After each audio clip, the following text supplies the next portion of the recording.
Dévotion Fanro du lundi 20 novembre 2023. Par l'apôtre Grace Lubega. Titré « Le mystère de la tentation partie 2 ». Luc 4 versets 5 à 6, LSG, et le diable, l'emmenant sur une haute montagne, lui montra tous les royaumes du monde en un instant. Et le diable lui dit, « Je te donnerai tout ce pouvoir, ainsi que leur gloire, car cela m'a été livré, et à qui je veux, je le donne. » Lorsqu'un chrétien sait qu'il est en Dieu et n'est pas confus quant à son identité, la prochaine ligne d'attaque de l'ennemi est de savoir si cette personne sait quel pouvoir lui est donné en raison de sa connaissance de son identité.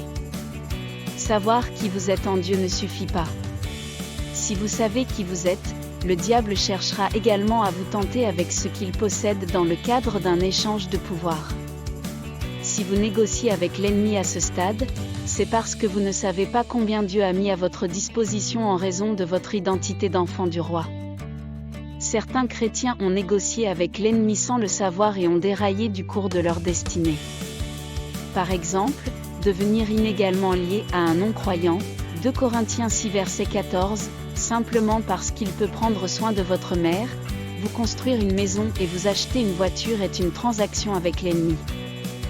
C'est parce que vous ne savez pas qu'avec votre identité sont venus tout ce qui concerne la vie et la piété, 2 Pierre 1 verset 3, et toutes les bénédictions spirituelles dans les lieux célestes, Éphésiens 1 verset 3.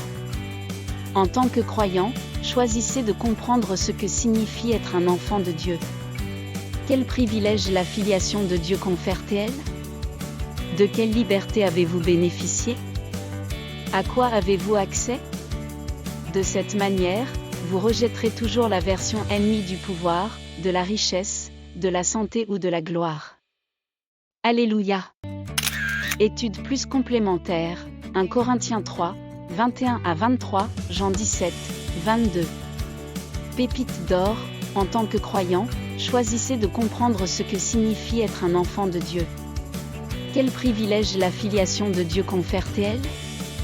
De quelle liberté avez-vous bénéficié? À quoi avez-vous accès? De cette manière, vous rejetterez toujours la version ennemie du pouvoir, de la richesse, de la santé ou de la gloire. Prière, Père aimant, je te remercie pour cette vérité. Merci pour les grandes bénédictions et grâces que vous avez mises à ma disposition. Les yeux de mon intelligence sont ouverts pour voir les richesses de mon héritage en Christ. Je ne pourrai jamais tomber dans le piège de la contrefaçon de l'ennemi parce que je connais ma part en Dieu, au nom de Jésus, Amen.